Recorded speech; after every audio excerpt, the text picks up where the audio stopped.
खबरों का सिलसिला आगे बढ़ाएं और आपको बताएं कि हेड सदनोई से मुल्हिका इलाकों में सैलाब के बायस निज़ाम ज़िंदगी मफलूज होकर रह गया है। ताज़ा तरीन क्या सूरत हाल है वहां पर शेयर करेंगे हमारे नुमाइंदे जुल्करनैन ताहिर। बताइएगा।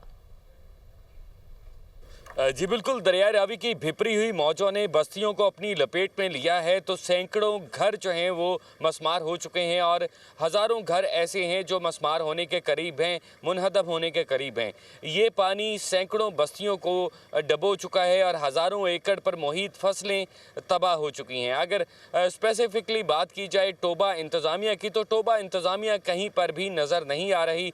डिस्ट्रिक्ट एडमिनिस्ट्रेशन की जानिब से इन सैलाब मुतासरीन को बेयारो मददगार छोड़ दिया गया है। ख़वातीन, बच्चे और बड़े सब इस वक्त सड़क किनारे, बंद किनारे मौजूद हैं। सैलाब भी पानी के बिल्कुल साथ मौजूद हैं। ना तो इनके लिए खुराक का कोई इंतज़ाम किया गया है, ना ही कोई मेडिकेशन के इंतज़ाम हैं, ना ही कोई रिलीफ कैंप लगाया गया है। जानवरों के लिए चारे का कोई इंतज़ाम नहीं है। सैलाब मुतासरीन की ये अपील है कि वज़ीर-ए-आला पंजाब इस पर फौरी तौर पर नोटिस लें। डिप्टी कमिश्नर टोबा को फौरी तौर पर अहकामात जारी करें कि वो सैलाब मुतासरीन के लिए जिस हद तक हो सकता है इमदाद फराहम करें, ताकि सैलाब से जो मुतासरीन हैं उनकी मुश्किलात में कुछ हद तक कमी आ सके।